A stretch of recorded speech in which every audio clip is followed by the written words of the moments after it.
વડોદરામાં યુનાઇટેડ વેના પ્રસિદ્ધ ગરબામાં કપલની અશ્લીલ હરકતની ઘટનાનો મુદ્દો ગરમાઈ રહ્યો છે। ત્યારે વડોદરાના જ વધુ બે કપલની અશ્લીલ હરકતનો વિડીયો વાયરલ થતા સમગ્ર ગુજરાતમાં ખળભળાટ મચી જવા પામ્યો છે।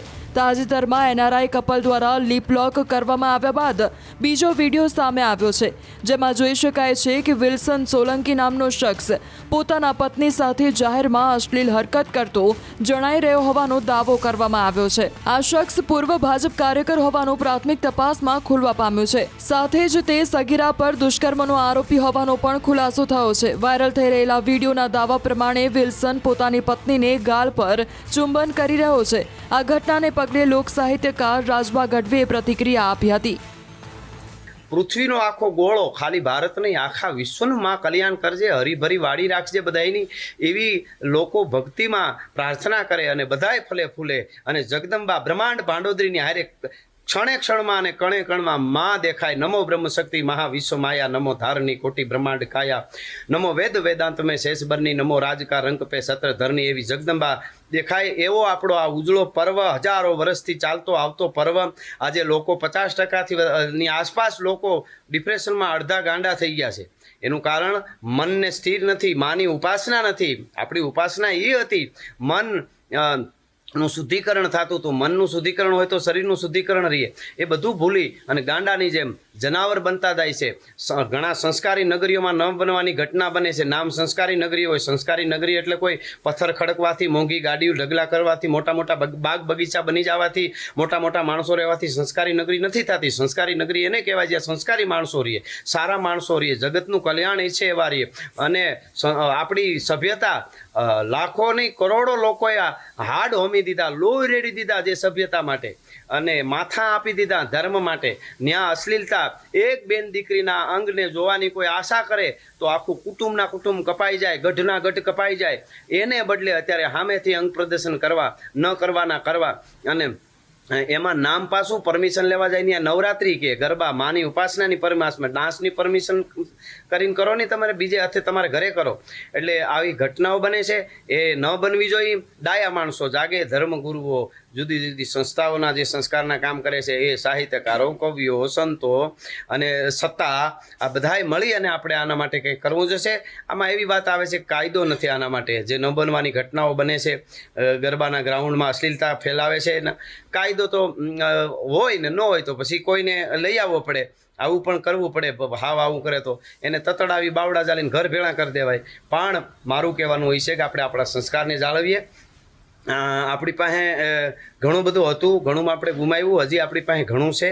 આજનું વિજ્ઞાન જેના માથે સંશોધન કરે છે ભારતીય સભ્યતા માથે, કે આમાં વિજ્ઞાન, જ્ઞાન સાથે વિજ્ઞાન છે, પરંપરા સાથે વિજ્ઞાન, સભ્યતા વિજ્ઞાનથી જોડાયેલી આ સભ્યતા છે, એ દુનિયાને ખબર છે। તો એ સભ્યતા આપણી જળવાઈ રહે। મહત્વનું છે કે અન્ય એક વિડીયો પણ વડોદરાનો જ વાયરલ થઈ રહ્યો છે। વડોદરાના લક્ષ્મી વિલાસ પેલેસના ગરબા ગ્રાઉન્ડનો હોવાનો દાવો કરવામાં આવી રહ્યો છે। આ વિડીયોમાં જોઈ શકાય છે કે એક યુવતી જાહેરમાં યુવકને ચુંબન કરી રહી છે। પ્રાથમિક જાણકારી પ્રમાણે વાયરલ વિડીયોમાં દેખાતા યુવક યુવતી પતિ પત્ની હોવાનું કહેવાય રહ્યું છે। માતાજીની આરાધનાના સ્થળે ભાન ભૂલીને અશ્લીલ હરકતો કરતા લોકો સામે અન્ય ખેલૈયાઓમાં રોષની લાગણી ફેલાઈ હતી। સાથે જ વહીવટીતંત્ર દ્વારા પણ અશ્લીલ હરકતો કરનારાઓ સામે આકરા એક્શન લેવામાં આવે તેવી લોકમાંગ ઉઠવા પામી છે। માં ભગવતીના તહેવારો છે, માં ભગવતીના આરાધનાના દિવસો છે, સનાતન પરંપરાના આ પવિત્ર દિવસો છે।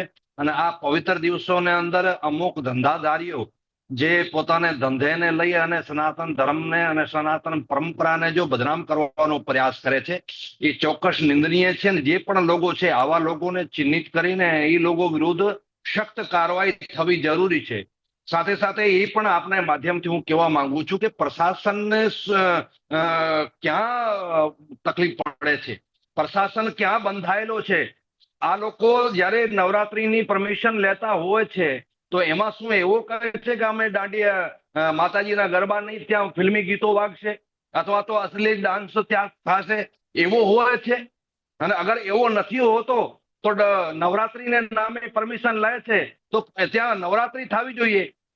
પ્રશાસનની એના અંદર ગાઈડલાઈન તૈયાર કરવી પણ જરૂરી છે। અમુક જગ્યાએ નવરાત્રીઓમાં આવા બધા હરકતો થતી હોય છે, આવી હલકટપણો થતો હોય છે, તો શું પ્રશાસન મુખ દર્શક બનીને બેઠો છે? તો પ્રશાસનને એક્શન લેવો જોઈએ. આજ સોશિયલ મીડિયાનો જમાનો છે ને, તમારો કોઈ બી એક ફોટો છે ને એ બહુ મોટો વાયરલ થઈ જતો હોય છે અને સમાજ ઉપર બહુ ખોટી ઇફેક્ટ પાડતો હોય છે. એટલે આવી ચીજોનો બિલકુલ ધ્યાન રાખવાનો છે. સાથે સાથે હું તો એટલો કહું છું કે ત્યાં હજારો લોકો ઉભા હોય છે અને એના મુખદર્શક બનીને ઉભા હોય છે, કોઈ વિરોધ નથી કરતા. શું આપણો લોહી આટલો બધો પાણી થઈ ગયો છે કે આપણે આપણી ધર્મનો જે બદનામી થતી હોય છે, આપણે ધર્મનો નીચો દેખાડવાનો પ્રયાસ થતો હોય, શું આપણે વિરોધ નથી કરી શકતા? મારો માનવો છે કોમલ, ત્યાં હજારો લોકો સામે ઉભા હોય અને આવી ઓછી અને હલકી હરકતો થતી હોય છે તો બી એને રોકતા નથી. એટલે સમાજને આમાં જાગવાનો જરૂરી છે, સમાજને આગળ આવવાનો જરૂરી છે. હું એક આપ અથવા તો 2-4 જણા આવીને આ લોકો આ વિષયને નહીં સુધારી શકીએ. બધાને સાથે મળીને આગળ આવવો જોઈએ. અને ધર્મ આપણા બધાનો છે, કોઈની એકની બાપની જાગીર નથી, બધાનો છે. અને ધર્મને જે પણ લોકો આવા અમુક લોકો જો ધંધો બનાવીને બદનામ કરવાનો જો પ્રયાસ કરતા હોય છે, આ લોકો વિરુદ્ધ અવાજ બુલંદ કરવો જરૂરી છે. ઉલ્લેખનીય છે કે તાજેતરમાં એક એનઆરઆઈ કપલે જાહેરમાં ગરબા ગ્રાઉન્ડમાં ચુંબન કર્યાનો એક વિડીયો સોશિયલ મીડિયામાં વાયરલ થયો હતો. આ હરકત બદલ યુગલે પોલીસ સમક્ષ માફી માંગી હતી અને પોલીસે માફીનામું લખાવીને તેમને મુક્ત કર્યું હતું. ત્યારે આજે પણ અશ્લીલ હરકતના 2 વિડીયો વાયરલ થતા માય ભક્તો અને ખેલૈયાઓમાં રોષ જોવા મળી રહ્યો છે.